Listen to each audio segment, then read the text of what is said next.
Ayan guys, katatapos kong maligo at uminom ako dito ng tanglad tea. At nanuklay na tayo, nagigit ready tayo para makaakyat dun sa itaas, dun sa pinapalinis na paligid doon sa bahay.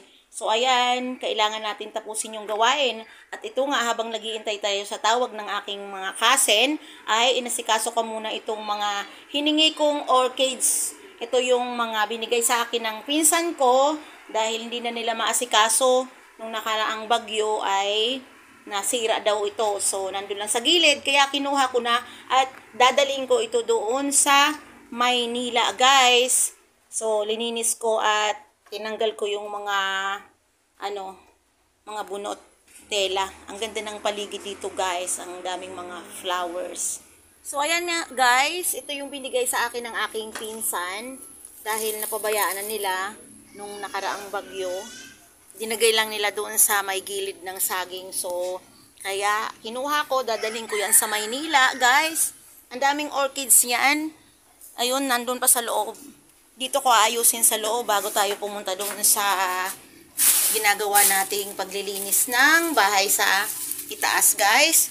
Kasi kasuhin ko muna tong mga orchids. Kasi sa linggo, uwi na ako, guys. So, ang dami niyan, guys, para magaan lang.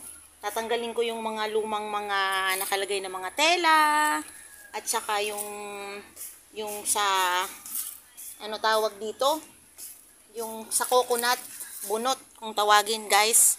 So ayan, guys, tatanggalin ko siya para pag dinala ko ay medyo magaan. Konting spasyo lang yung paglalagyan kasi pagka tawag dito, pag medyo mabigat na yung dala ay baka magbayad tayo sa bus.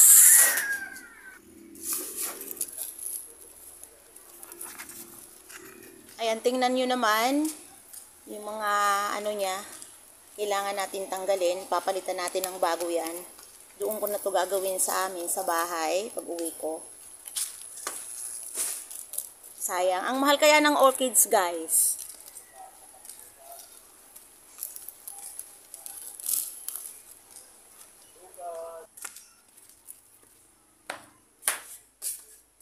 And this is all for today's video. Thank you for watching. Subscribe my channel and follow my Facebook page.